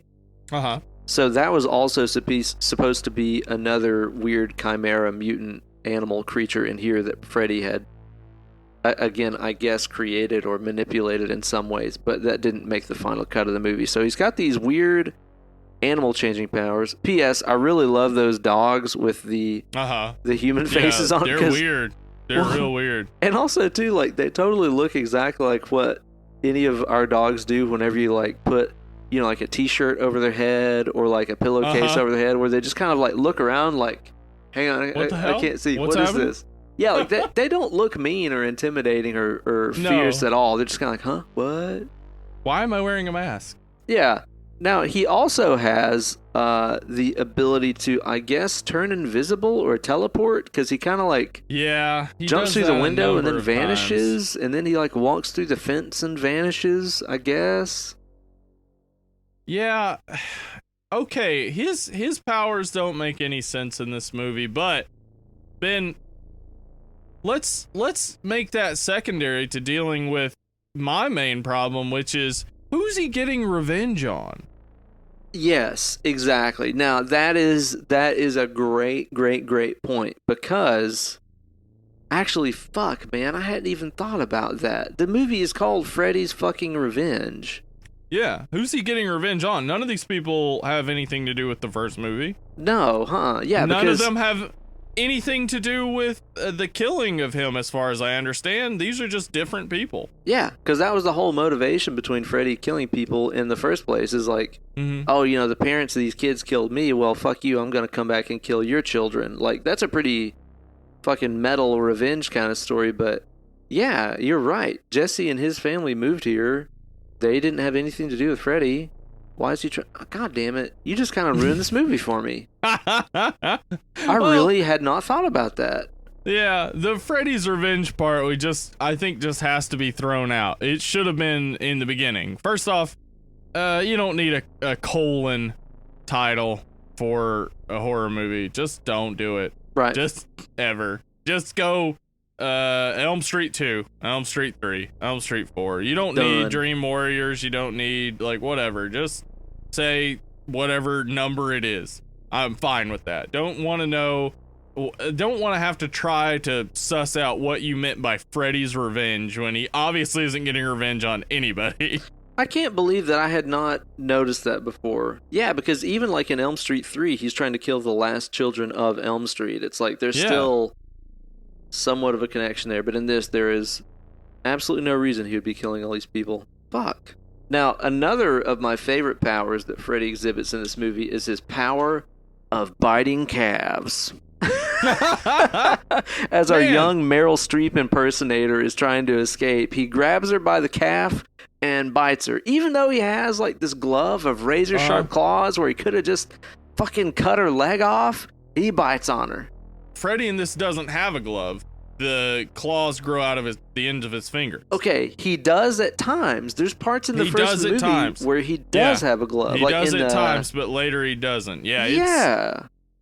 But yeah, okay, so I have a real great theory about this movie. Okay. So, the young lady who plays, what's her name, Lisa? Meryl Streep. Well, okay, so she is a Skrull impersonator of Meryl Streep, but she also has, you know, because the Skrulls, they gave their impersonator several of the powers of Earth's mightiest heroes and mutants, etc. So she also has the powers of Emma Frost, the White Queen, which is how she is able to see things happening in front of her, like the dogs with the weird faces, etc. Okay. And then they go away because she can block them out of her mind. Yeah, they do. So, and also now, because she's been bitten by Freddy Krueger, she's become, of course, a Were-Krueger, and she will become Freddy on the full moon. So, Were-Krueger. Yeah.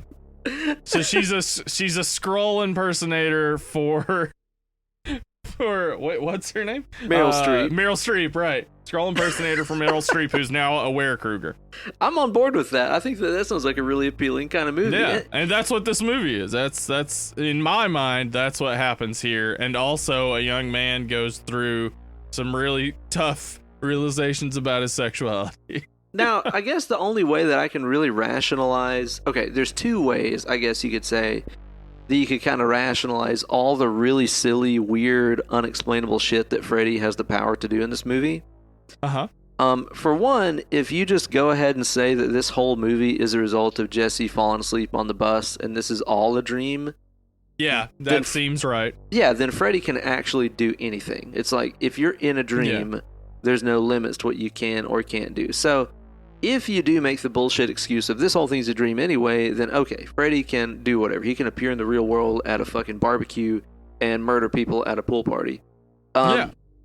Another idea that I had too that is in no way implied in the movie, but I guess you could kind of rationalize it, is to say that, you know, imagine if rather than Freddy having power over your nightmares, it's almost like a bad translation was made, and the guy that wrote and directed this was like, oh, so Freddy can make reality into a nightmare. Got it.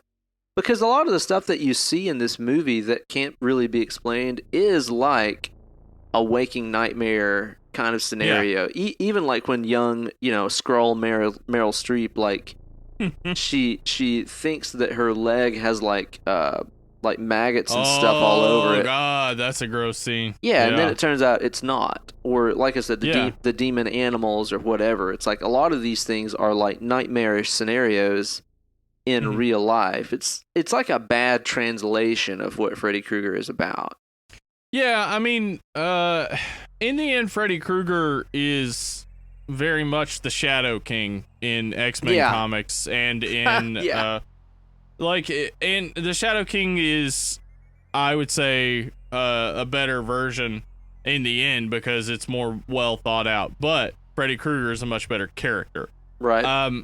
So what Freddy has here, I think, if we just take what the movie gives us and take what we know about Freddy from the previous movie and from future movies, what we might find here is that this is a good episodic story about Freddy trying to come back to his dream world and actually finding a way into reality. On accident, maybe. He's found this way into reality, and now he's able to affect reality. Now, none of this is explained. None of this is ever gone into, but I think, for me, rationalizing it and thinking of the way that Freddy works, that could be a real good, interesting one-off story about Freddy, where he's trying to come back from a death, but he accidentally, or maybe there could be a middle story, a 1.5, if you will, that tells the story of how Freddy found this way to affect reality. Yeah. Like, where you see how Freddy, maybe using his dream powers, etc., was able to slowly influence the minds of these teenagers to the point where he actually was able to leap into reality, and it's something he wasn't ever able to do again. Well, see, that's the thing too, man, is I really think that you could have played this movie, even playing it in the kind of possession angle that this movie does, it would have been so easy to play this and make it all very believable and very understandable if you just would have played it as Freddy found a sleepwalker, a vivid sleepwalker to inhabit in his dreams. And basically this guy, Jesse, he's a sleepwalker, and Freddy enters his dreams and takes over while he's sleepwalking and has him do his bidding. Like, that would have been a much more believable angle than this "you've got the body, I've got the brain, kill for me" kind of thing that I have going on. I love that line, though. Oh, it's kill awesome. For me. I love the way he presents it. It's just like, kill for me. Yeah, dude. It's awesome. Yeah, it's so, I don't know, like, it's so Freddy, but it's also so blunt. Like, he doesn't even fuck around, because, later, as we see with Freddy, he likes fucking around. He likes making these elaborate dreams to sort of take out kids with. Right. But in this, he's not fucking around. He has no time to fuck around. He just says what he wants. Kill for me. Yeah, and there's basically no real legit dream sequences to speak of in this movie. There's a few like little small ones, I guess, that you could say, but nothing at all like what you think of when you think about the Elm Street kind of series and its elaborate dream sequences and deaths and stuff like that. There were several times in this movie where I was just going, well, okay, like for example, like the scene with the coach's death, which we'll talk about here. It's like I was watching that scene where he is getting killed, and Jesse is realizing he has the Freddy Krueger glove on and stuff like this, and I'm like, who the fuck's dream are we in right now? Like, who's... Yeah. Is Jesse... because Jesse, he wakes up in the middle of the night and goes to an S&M bar, and then, the coach sees him there and I guess decides some extracurricular punishment is a good idea. And then they go to the gym, and I guess... Like, are we to guess that Jesse, while under the the hot water of the shower just sort of drifted off. Is he daydreaming, maybe? Like, is it possible that his desires are what make these kills happen? Right, yeah, exactly. Although, I will say, I do love in that scene where it shows him standing in the shower and there's all, like, the steam and stuff. Yeah. And then Freddy walks through the steam like he's just kind of transformed. I think that's fucking awesome. I like that. Yeah, there are a couple of great transformation scenes in this. Oh, man, dude. Like, him, like, busting out, like, Freddy physically clawing out of Jesse's body. It's so fucking sick. I think it looks so cool. Yeah. I really like that. I like the idea that Freddy is something contained within Jesse, and that it's so powerful that whatever it is Jesse's afraid to let out is so powerful that it's somehow given Freddy a second chance at life, but also given him power over reality. Mm-hmm. So, like, what's inside Jesse, what he's afraid people will know about him, is portrayed as this very powerful thing. Right. That, I mean, I don't know how conscious the writer, what's his name, David Chaskin, was of this. I know that he has admitted that he wrote the character as gay, and we know that the actor Mark Patton was gay. Right. So, like, the character's written gay, Mark Patton is gay. There's a lot to dig into here, but we also know Mark Patton has said he was upset with David Chaskin for making him play this role in this way and play out these things, because he had just played a gay character before this, and then playing a gay character again ruined his career, because in the 80s in Hollywood, if you were the complicated gay character, you're not gonna get roles. If you're the funny gay character, great. If you're, if you're the down on his luck gay character, sure, you can play a drug addict in a bunch of cop shows. Yeah. But if you're just the complicated gay character who's dealing with his sexuality, it scares people away. People don't know what to do with you in the 80s. Well, yeah, I was gonna say, especially people don't know what to do with you now.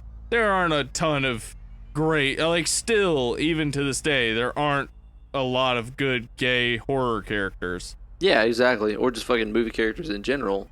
Or in general, yeah. Now, that's something that I was going to ask you about, is the kind of controversy of, was all this gay stuff in this movie planned out or not, seems to be really constantly up for debate. And basically everybody in the movie has had conflicting reports about yes or no about that stuff. Like, I've seen interviews with the director where he was like, yeah, I didn't really notice it. And then, like, in Never Sleep Again, he's like, yeah, looking back on it, I guess I saw that it was there. And even, like, is it Mark Patton, the guy that plays Jesse? Yeah.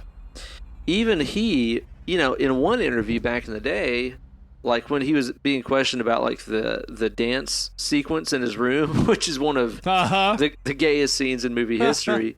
By far. In one interview back then, he said that he improvised all of his dance take, and he was really nervous about it and stuff, but he made up all the moves himself. And then later in an interview contradicted that and said, yeah, every move, everything I did on screen was in the script. It said, I bumped my butt on the drawer 3 times and then fucking jack off this little wooden whistle thing or whatever it is he's playing with.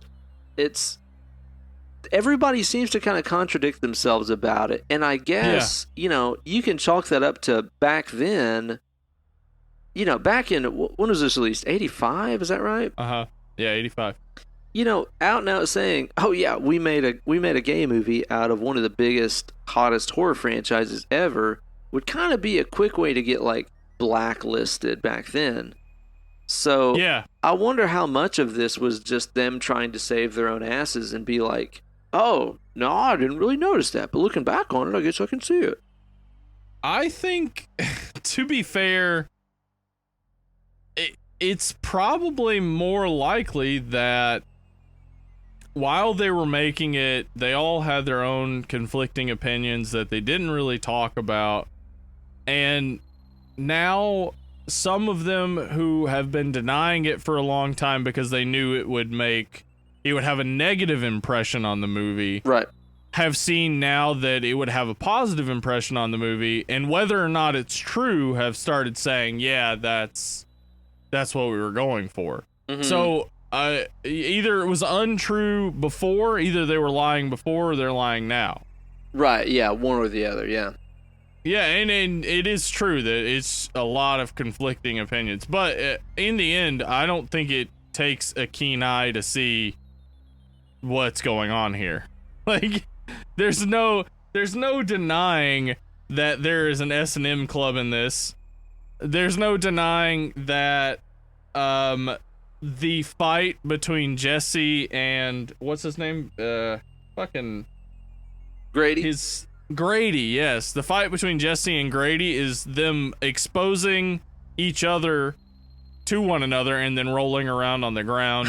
Yeah, wearing jock straps and... Yeah, there's no fight to it. It's just rubbing wieners together. Like, there's so much phallic imagery, and there's so much, like, obvious gay tension coming from Mark Patton's character, Jesse, and also being dealt with by other people around him. Yeah. Now, Steve, I've made a little short list here of just some of the gay stuff in the movie that I noticed, and I just want to ask you about them and see what you think and see if you noticed them as well. I probably bet that you did. So, like, let's say, for example, in the opening of the movie, whenever Jesse is on the bus that's about to go off-road and stuff. Yeah.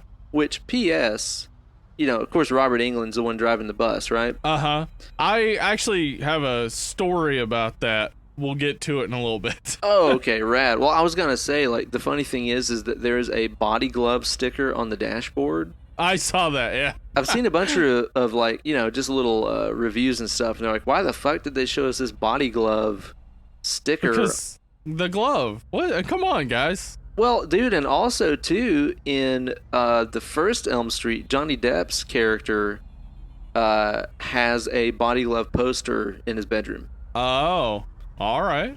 So awesome. That was kind of a clever cue. I guess they were trying to keep going there. But anyway, so in the opening scene of the movie where he's on the bus with these girls, it's like it's on the bus and all that there is he's in the back seat and there's these two teenage girls that are chattering in the seat ahead of him.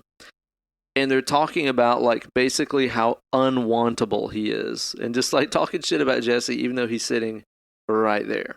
Yeah, and he's got, like, this nerdy grease haircut. Yeah. That he doesn't have in the movie. So it's like, but I mean, it's our first introduction to him, so we're being shown him through his own eyes. He sees himself as this, like, greasy weirdo that nobody likes, but we find out that's not true at all. Right. And just as a PS, like, that's one of the only really legit dream sequences in the movie. I think it's fucking cool with the bus running off road and then ended up on the very phallic spires that it's, like, balancing on. Uh-huh. And Freddy running his claws across the street, the seats, and it just makes that, like, great sort of ripping noise. Yeah. Yeah, it's good. It's nice and menacing. Did you notice all the fucking whale sounds that happen while Freddy's on screen? No. Okay, see, I didn't notice this until, like, this time through watching the movie. Almost every time that Freddy is on screen, and even if you go back to the very first of the movie, when the bus is coming around the corner, you'll notice it. There are fucking whale sounds, like, ooh, ooh, like whale song sounds. Holy shit. Okay. It's weird, and it's, like, really kind of a subconscious thing that you don't really notice. You almost think of it as a soundtrack cue or something, but it's fucking whale noises. Huh. I know. Yeah. I want to pay attention to that. I wonder if that's supposed to indicate when a dream is happening. It's apparently something that they said they wanted to do anytime that Freddy was on screen just to make him seem creepy or whatever. Well, yeah, okay. Yeah. So I can anyway, see how that works. Yeah. So more gay stuff in the movie here. So, well, okay, we have the coach that we talked about earlier, who is referred to as having a stick up his ass, and how he likes S&M joints and pretty boys like Jesse. Uh-huh. So he's into some pain himself. he likes to stick up his ass, but he likes, I guess, to also fuck young boys in the ass or something like that. I'm not sure exactly what he's going for. Did you notice the coach's office and some of the stuff he has hanging up in his room? Yeah, a lot of weightlifting. Yeah, it's all like posters of like male dudes with their shirts off and shit. I mean, that's what those were originally for. The idea of a muscle building magazine was gay porn. Like, that's what it was for. Look out. Yeah, so if you're I don't know, reading Men's Health or whatever, it's subtle gay porn. Like, it's as subtle as gay porn can get, I guess. But like, you're looking at all these dudes with you're looking at all these nice physiques, and you're like, boy, I wish I looked like that. I mean, okay, great. Hopefully, you're comfortable with that. I hope you are. I know that it's no big deal to look at another man's physique and say, that's nice. Yeah. But I hope that you're not using it as a way to maybe hide from yourself. Yeah, exactly. Just be real with it. Dude, be real with it. It's cool. It's fine. Nobody gives a shit. No. Well, a lot of people give a shit, and it's real hard, and I'm sorry I even pretended it wasn't. That's a quick backpedaling right there. Yeah, well, I had to, because it's like, I don't give a shit, but apparently a lot of people do. Fucking do. Yeah. But you know what? You're safe with Uncle Ben and Hollywood Steve. Exactly right. Now, let's talk a little bit about Jesse's, his inner sanctum, his room. There's a lot of funny stuff hidden in there. So, okay, on his door, there's a sign that says "No chicks allowed." Okay. Did you notice that? That's interesting. I didn't. Yeah, it says "No chicks allowed" on the front of his door. Wow. That's interesting because on Darby O'Gill, what's his name? God damn it. Ron Darby? Drabby? Grady. Grady is his name. You're like me on the fucking... Whose name was it that I kept fucking up where I was talking about Christian Bale and stuff? So yeah, Darby O'Gill and the Little People. On his door, he has a thing that says "No nerds," and below that, he has one that says "No turkeys." And does he really? Yeah. I wonder if it. I don't know. Like, I wonder if it was supposed to be in opposition to "No chicks." That's like, awesome. No turkeys. Though turkey is one of my favorite insults to throw at anybody. Absolutely. How do you defend that? Somebody calls you a turkey. It's like, in what way am I like a turkey? Yeah, explain more. Elaborate. Grady's got some sick posters in his room too. He's also got a Frank Zappa "Them or Us" poster. He also has a poster of what's his name? Limhal, the Neverending Story singer guy. Yes, he does. I noticed that. And I think he also has a Whitney Houston poster in there too. Well, obviously.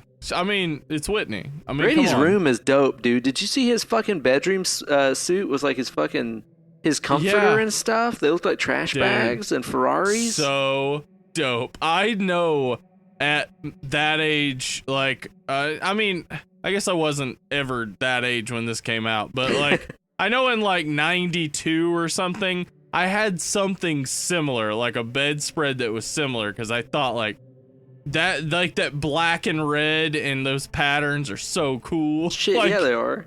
From a 90s standpoint or 80s standpoint, it's like, that's so awesome. But looking at it, watching it again, I was like, oh, he's just got a twin bed. That sucks. That's what you have when you're like a 30-year-old pretending to be a fucking 16-year-old. I know. I grew up with a twin bed, had a twin bed most of my life. When my wife and I first started dating, I had a twin bed, and we used to cuddle on a twin bed. And her parents bought us for our wedding. They bought us a king-size memory foam mattress. I cannot understand how the two of us ever cuddled on a twin bed. What? You just stacked up is all. Y'all just stacked. Yeah. And also, just think about that. That's what Jesse's coming in and asking. I guess he's saying I might sleep on this little love seat over here. Yeah. But I think he was going for like, hey, can I cuddle with you in the twin bed? On your sick bed made out of red metal tubing. Yeah.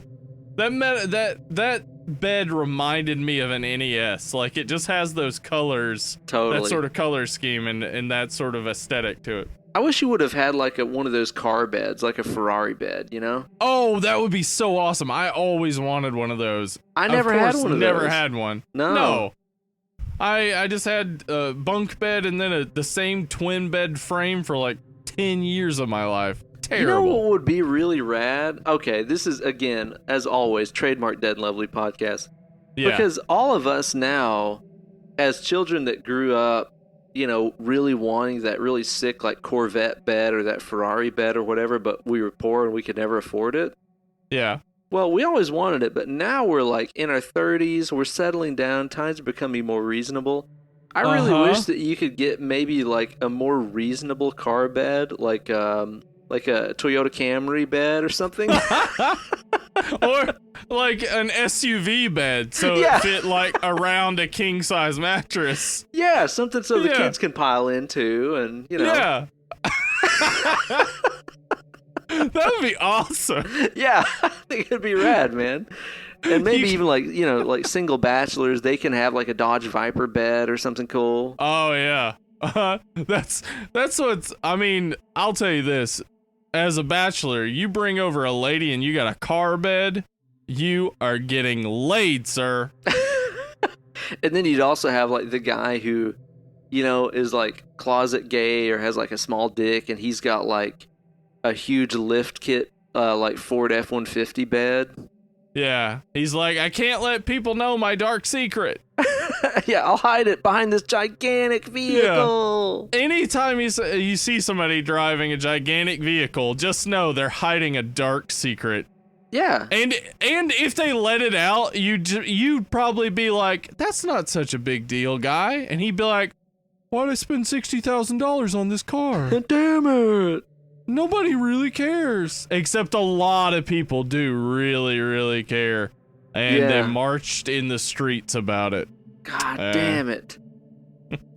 That they did. Fuck. All right, more gayness here in the movie. So let's do that. We have our obvious pants off wrestling scene, the Greco-Roman wrestling that you saw, and then after they, you know, their scolding for doing this gay wrestling is being forced to, in the coach's words, assume the position. Yeah. And do like planks side by side, I guess. Yeah, they're doing, and this one of my favorite lines is spoken here, and it makes no sense, and it sounds like the ramblings of an 8-year-old talking about sex, where Darby O'Gill of Little People fame, of course, says to Jesse, "Are you mounting her nightly or what?" Mounting her nightly. And then somebody also asks Scroll Meryl Streep if she's getting any, and she's like, he's just my ride, or something like that. Yeah, I don't understand. Okay, I remember in high school, relationships can be complicated in high school, I guess, because of different cliques and things, but primarily, if a dude was accused of mounting a chick nightly, he wouldn't be like, let's fight about this. I'm mad at you. No way I'd have sex with that young lady who looks like Meryl Streep. Why would I do that? Now, in my school, those would be fighting words. Oh, yeah. Because it would be your brother saying, are you fucking mom? I guess so. And you'd be like, I am not having sex with her mother.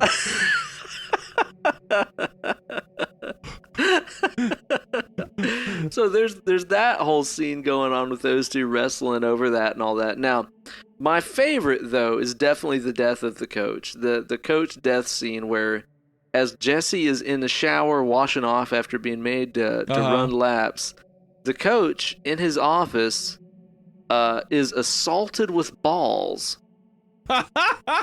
All That's different exactly kinds of what balls. happens. All different kinds of balls fly at his face. Big balls and little balls, just balls. Just balls. Everywhere. And then he gets tied up with some jump ropes and drug into the showers where he is popped in the ass by towels repeatedly. Yeah. And you see his very red ass repeatedly as he's getting whipped by towels to death.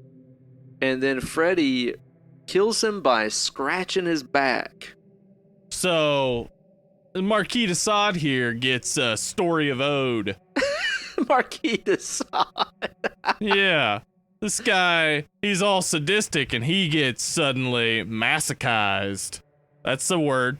Check it out. I'm pretty sure that I could probably take a few towel pops to the ass and get cut on the back and not die. I'm pretty sure. I don't know. Have you seen a little documentary called A Nightmare on Elm Street 2: Freddy's Revenge? Yeah, I have. Because I saw that happen to a man who seemed to be of a sturdy stature and in good shape, and he died like a bitch. It might be he got sliced up like a kielbasa. He, much like a pig, was skewered. Exactly. So maybe I'm underrating myself here. Yeah.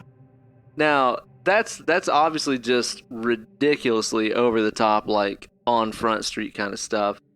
But you know, I had another thought too about this movie, and this kind of ties in together too with our strange Freddy powers that are all over this movie. Okay, so let's look at one thing here. So Freddy, throughout the course of the movie, he makes Jesse's family's house extremely hot, right? Yeah. Weird power. He causes the birds to burst into flames and explode. He makes the toaster catch on fire. He makes the pool catch on fire. He makes the beers explode and basically just like jizz because it's so hot. He makes the hot dogs, the wieners on the grill, explode from the heat. Just explode, yeah. As he teleports, there's fire that shoots out everywhere. Am I insane, or are they just basically trying to say that Freddy is flaming? Okay. So is it right there? Okay, yeah. I mean, because that's Freddy represents Jesse's gayness. Yeah. And so yeah, he's flaming. Yeah. It's right there. And it's like, why would this guy that was burned to death want firepower? Yeah, that sounds terrible. Yeah, exactly. And even like in the first movie, whenever he gets, burnt by Nancy, he's like, oh, it's like it's his worst nightmare coming to life. Being I don't burnt like again. fire. Yeah, you should have known that. So in this movie, I don't exactly think he'd be very welcoming of fire. I think it's just another way of, like I said, pointing out that he is the representation of all that is flaming. Yeah, it does seem to be that's what's happening. And yeah, because his powers don't make sense otherwise. No. Dude, he appears at a pool party and throws around a bunch of patio furniture and just sort of like, well, he kills a few people, I guess. Yeah, he kills that one teenager who I guess had aspired to be a hostage negotiator, because he's like... I love that guy. Yeah, he's like, hey, what's going on, pal? Like, how can we help you? We don't want to hurt you. Yeah. We don't want you to hurt us. And then murdered. I love that guy. Yeah, and that guy's like one of the best actors in the movie. He really is. And he had a good point. Like, nobody had ever tried up to this point to just talk rationally with Freddy. Like, No. hey, what's going on, guy? How can we help? Yeah. Well, I want to murder children. Oh, well, we can't let you do that, but, maybe you could use the pool on Wednesdays. Now, what do you think acting-wise in this movie? How do you feel like everybody does? I think Mark Patton shows a lot of talent. I think he's awesome. I really do. Yeah. Like, I think that his character is awesome, and he does a good job. Mm-hmm. He beat out Brad Pitt and Matt Damon for this part. Dude, and apparently fucking Uncle Jesse auditioned for this John too. Stamos. Yeah, okay. I would can see that. fucking love to see any of those dudes in this exact movie. It would be the best. Yeah, but I think it would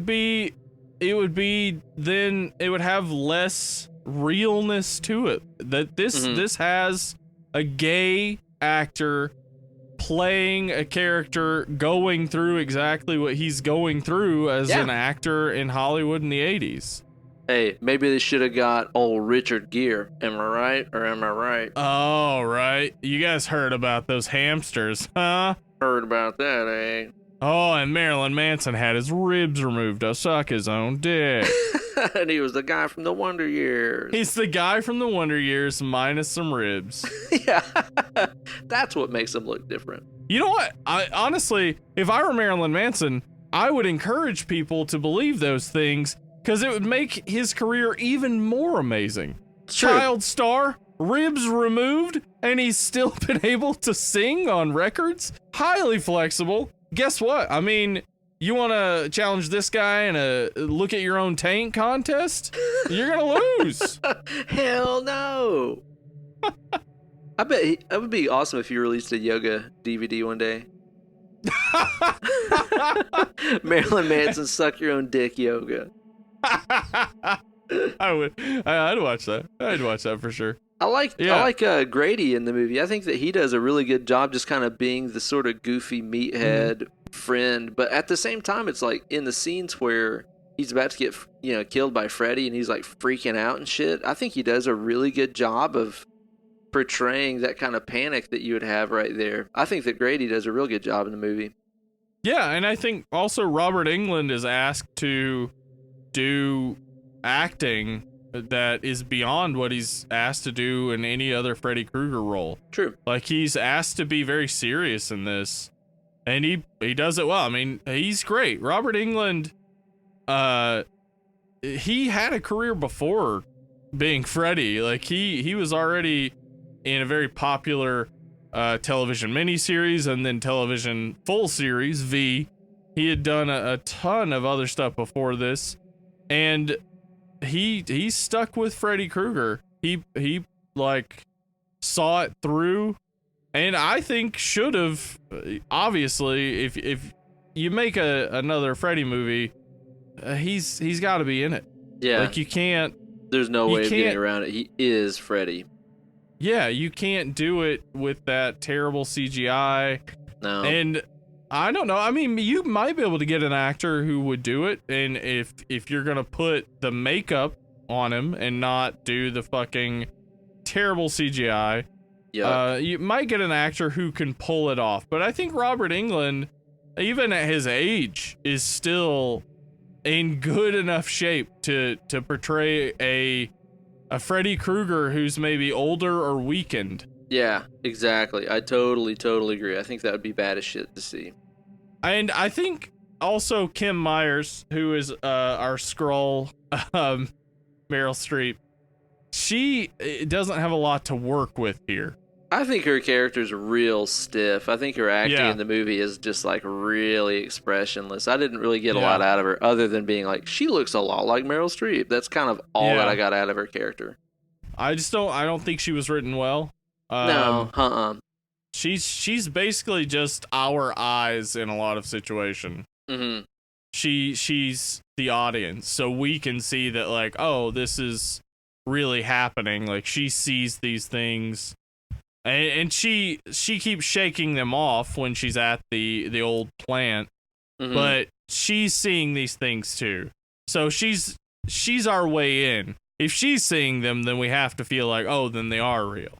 Well, the thing is, too, though, is, like, they couldn't have made her too, like, interesting or appealing as, like, a love interest because there is no love interest here. Yeah, because he's not into her. Though there is a, at first, really tepid makeout scene that turns pretty suck-facey. Where makey-outy.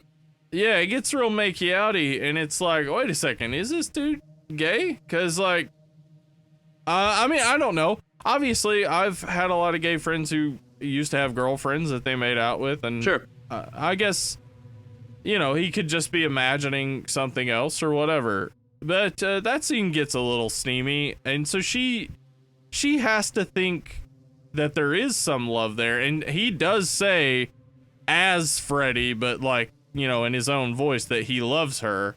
Mm-hmm. And she seems to not react to that the way you would think. Right. Yeah, it doesn't seem like she's like, oh, I love him too, and this is real hard for me. It's more just like, that doesn't sound right. I like that they, in that scene too, they brought back like the weird, disgusting long tongue from the first Elm Street. Yeah. But like,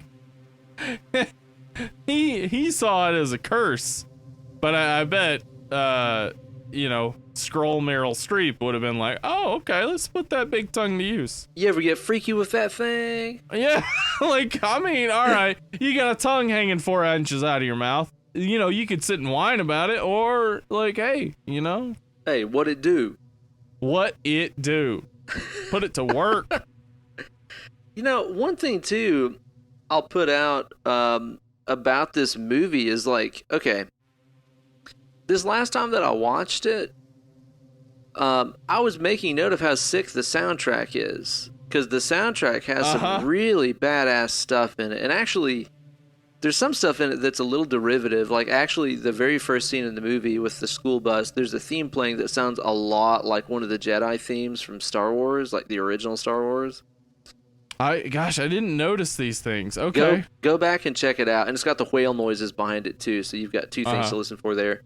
But apparently the soundtrack in this is done by, what's his name? Chris something or another. The same guy that did the Hellraiser score, which I love so much. Yeah, Christopher Young. Christopher Young, there you go. So like, I watched this and I was like, man, a lot of the orchestral soundtrack is really badass. And then I figured out, oh, it's the guy from Hellraiser, and I love the Hellraiser score too. So it kind of made sense. But it is kind of odd that this is actually the one movie in the whole series, which again, especially with this being the second one, is kind of weird that doesn't make use of the original Freddy theme. The original Nightmare on Elm Street, the bum bum bum bum bum bum bum bum, yeah, that kind of thing. Yeah, is nowhere in this movie, and I didn't even notice it until the second time that I watched it recently, and I was like, God damn! Like, the Elm Street score is not in this, which is a travesty, because I think that's one of the coolest themes ever. Yeah, it's awesome, and I didn't notice that it wasn't in here, and now that you're talking about it, I'm like, oh, right. I mean, they did toss in the sort of Freddy nursery rhyme. Sure, the 1-2 Freddy's coming for you thing. Yeah, and I think one of the creepier displays of that, where the girl's jumping rope in slow motion. I love that. I think that's so cool. Yeah, it's a real effective scene, and really uses that in a different way. And it shows us that, like, that Jesse is not our way into this movie, or Freddy has so much power over his manipulation of reality that he's able to even slow time in this instance. Yeah, I like that. There's several really great visuals in this flick that I love. Like I said, the scene of Jesse stepping out of the steam, the girl jumping rope in slow motion. There's some really cool visual elements in this movie that I don't think it gets enough credit for. Yeah, this is a good Nightmare on Elm Street. Like, I would honestly well, gosh, I like the other sequels. I would prefer, though, that we get these episodic looks into Freddy's day-to-day struggle. Yeah. Because that's what this is. It's like Freddy's struggling to get back into, like, the dreams of teenagers. And it's so interesting because in other films, he just has all the power. Right, yeah, in this, he's not entirely. He's kind of like Voldemort in Sorcerer's Stone or something. Oh, that's exactly how I wrote it, is that there are a lot of scenes where, like, especially in the plant, the abandoned plant, where he's on fire, and basically he tells Lisa that you can't kill me without killing him. And I was like, oh my god, Voldemort. Like, that's... Yeah, totally. So this has that great, interesting element to it where the monster, Freddy, is so attached to the lead that killing Freddy would kill him, or at least that's what we're told. But actually burning Freddy a second time makes it so that Jesse can crawl out of Freddy like a cocoon, and now he's straight and everything's okay. Yeah. Like, that's... The end is obviously just like in the first one. The end is a dream sequence. It's not real. Right. But it might even be saying, you know, despite the fact that he fucking came out of his shell and kissed this girl. Yeah. It did not solve his internal struggles. Yeah, and I wanted to bring this up because in 2012, Mark Patton released Jesse's Lost Journal, which had 38 entries, which make his homosexuality in the movie even more like clearly expressed. Really? It also intimates that his dad was a child molester. Oh, fuck. Clue Gallagher? And puts a lot of like other elements to the movie, but it also shows us a realistic ending in which Lisa dies, Jesse is put into a mental institution for the murders he committed, and then at the end he discovers that Hollywood is making movies based on his journal and Nancy's journal. Oh shit, that's rad. Yeah, so there's like additional meta element to it that was introduced in New Nightmare, and I think it's great. I haven't read it, but I think the idea behind it is great, and it would serve as a real interesting, again, if we could make a 2.5 between Freddy's Revenge and the Dream Warriors and see what happens with Jesse, and see the movies go up and see that Freddy becomes this pervasive element in everyone's lives, and so he has that power then to just completely control dreams, which we then see in Dream Warriors. Yeah, that's cool, man. That would be a good idea. Yeah. Well, I really do dig this movie for a lot of reasons, but I'm interested to know, what do you think of this movie as far as final ratings, critique, scale of 1 to 10? Where you at on this thing? Well, it's, to me, the 4th best Nightmare on Elm Street, and that is not, it's not like my ratings last week of Final Destination where it's like I just have to put it there because it's the shit that rises to the top. I still think it's good. I think number 1 is the best. I think New Nightmare, it may be second, and then Dream Warriors. So it's either New Nightmare or Dream Warriors for second. And then if 4th for me, for sure, is 2, because it's unique, tells a good story. Robert Englund is especially menacing in it. Yep. It has something different to present to us, a new view on this world. And I think Mark Patton does a great job of acting out this character's real struggle with his sexuality. Yeah, I think that you're absolutely right, man. So if I throwing a rating on this, I think it has some cheesiness to it.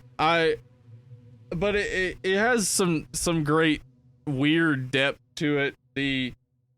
The cereal that the little sister's eating at the beginning is Fu Manchu's, and she's trying to get the Fu Manchu fingers out of it that then cause Jesse to remember the blades on the glove. So like there are a lot of like interesting details, and I actually do like that, despite the fact that it makes no sense that Freddy suddenly has all these powers. I like what it does. It introduces some chaos into the Nightmare films. Yeah. And I think it in the end adds depth to Freddy as a character. So I would say that in the end, this is for me a 7.5. I think that's very fair to say, man. And it's kind of like what you're saying, like in the grand scheme of the Elm Street movies, which I love, like even the worst ones, like I still really I still really enjoy them. I think it was the first like big horror franchise that I ever really watched all the way through. So I'll always have a real soft spot for any Elm Street movie other than the fucking remake. No. Yeah. Which is terrible. But it's fucking the worst. Yeah, but I think that this one does totally hold up. I think that it gets criticized a lot, and like we said, a lot of the mythology does not make sense whatsoever. Like I said, unless you extend it to he can make reality a nightmare, but even that's a stretch, you know. There's definitely some issues with, like I said, the mechanics of how Freddy works, but I do enjoy that this is the last time that we get to see Freddy just be menacing the whole movie through. Other than New Nightmare, he's actually very menacing in that flick too. There's no wisecracking Freddy in that movie. Yeah, that's true. But, you know, basically once we hit Dream Warriors, and especially when you get into Dream Child and stuff like that, it's almost more of like fantasy horror. Like a lot of the stuff turns from, you know, weird like dream logic horror, like what you see in the first one, into just all-out fantasy. So I enjoy the fact that this one is different from that. And it's also just fun, too, seeing a male lead role in an Elm Street movie. That's just different, you know? Yeah, we get a final boy, which is our second now, because we had in Evil Dead, Ash as our final boy. It's very true, in this, we get a final boy. So, I mean, again, I think that Mark Patton's idea of what really would have happened there in the end is great and probably more accurate to what did happen, because the ending that we get is just super ambiguous. Yeah. Obviously a dream, etc. So I don't know, like I see this alternate late 80s early 90s horror genre that we could have had, where like if people had followed this weirdness, like this weirdness is it's strange. This is a strange Nightmare on Elm Street movie, and just a strange horror movie in general. Oh yeah. But if people had really just followed this weirdness, we could have so much creativity in horror where we wouldn't still be relying on a lot of jump scares and things. Because, I mean, this movie doesn't do that. Yeah, very much so. You're right. I can't think of a jump scare in this movie. This movie, it relies on the inherent tension of what's going on to, you know, create this interesting world where we're still like, oh, what is Freddy Krueger? We don't know what he is. We trying to understand what his powers are, trying to understand, like, did he die? Like, what's happening? Yeah. I like that. I like that unpredictability. But again, that's hindsight, because these things are predictable now because I've seen them so many times, not because they were predictable then. Sure. But, you know, it's like, especially starting with like 4, the series just kind of became, okay, here's a cast of kids, they have their own fears and weaknesses, and they're all going to die in their dreams by means of those fears and weaknesses. Like, this is the last, I don't know, I guess to an extent Dream Warriors has a little bit of unpredictability to it, but this is the last one where you really don't really know what's going to happen, and I enjoy that about it too. So I really like the fact that this is just a refreshing detour in a lot of ways, and I feel like if this movie would have come out around the 4th one, I think that people would have been a lot more ready for it. If they had seen a bunch of movies where Freddy was in charge of the nightmares and he was killing people in their nightmares, and then this movie comes out and it's about a guy, and Freddy's powers seem to be, you know, extended and growing, and he can manipulate reality a little bit. Or especially if, like I said, it would have been so easy for them to play this and make it make sense if it was just a sleepwalking thing. If it was Jesse sleepwalked and became Freddy and killed people in his sleepwalking dreams. That would have been so easy and so wonderful to do. This could have fit into the series, I think, beautifully if it was just a little bit later and just with a few tweaks. But even as it is, you know, I still really, really just have a great time watching it. I love the characters of Jesse. I love the characters of Grady. Even his family is ridiculous. His fucking dad, played by Clu Gallagher, that's always yelling at him all the time and stuff. And always wrong. Yeah. I mean, it still matches that the parents don't really get what's going on sort of thing. He thinks his kid's on drugs. It's a cheap bird seed. Yeah, he's insane. The dad's insane, but he's, I mean, well played insane. Yeah, definitely so. So I really just have a good time whenever I watch this movie. So it's a chicken soup movie. It's not perfect, but it puts me in a good mood and I enjoy watching it. So I think I would probably rock this thing an 8 out of 10. Have a good time with it. Woo! Woo! So Steve, now that we've knocked out another horror classic review here, what do you think we ought to cover on the show next week? You know what, Ben? I think we ought to throw him a screwball. Wild card! Wild card! Oh shit, it's wild card time. Now, for y'all that don't know, every now and then on this podcast, you know, this is a horror movie podcast, but we love all movies. All are welcome. All are welcome. All are welcome. You're all my children now. Yeah. So we like to throw in a curveball every now and then, and this is going to be our second wild card pick. What's it going to be, Steve? Well, a little film called Jurassic Park. It's about dinosaurs that lived 6,000 years ago with fucking that guy that built the Ark, whatever his stupid name is. Noah built the Ark. No, I was thinking about that fucking, what's his name? Something Ham? Oh, something Ham. You know, John? John Ham. No, that guy that like Bill Nye did the debates with. Oh, Ken Ham, yeah. Ken Ham. There we go. Oh yeah, and then the Ark went bankrupt and he blamed people not being faithful enough, and it was like, what? Like, oh, you're right. We weren't faithful enough in your stupid theme park, you ass. I just want to use next week as an opportunity just to talk shit about him as much as I can. What a fucking idiot. Yeah, that sounds fun. I think we should just compile a bunch of Ken Ham quotes to throw in every once in a while. Maybe we do a game where every time on the show where either of us mentions Ken Ham, we take a shot. Oh, man, that sounds awesome.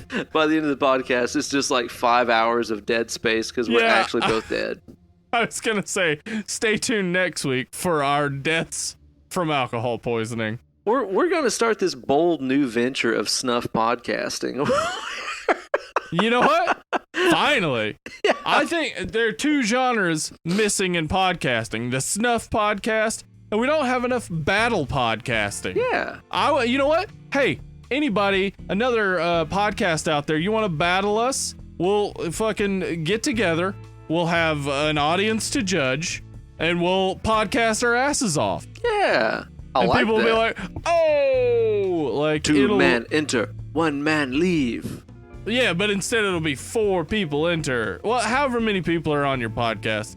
You know what? I see maybe you got 3, and that's a little bit of an advantage. Maybe you got 4, and you're overreaching. I ain't scared. I ain't scared.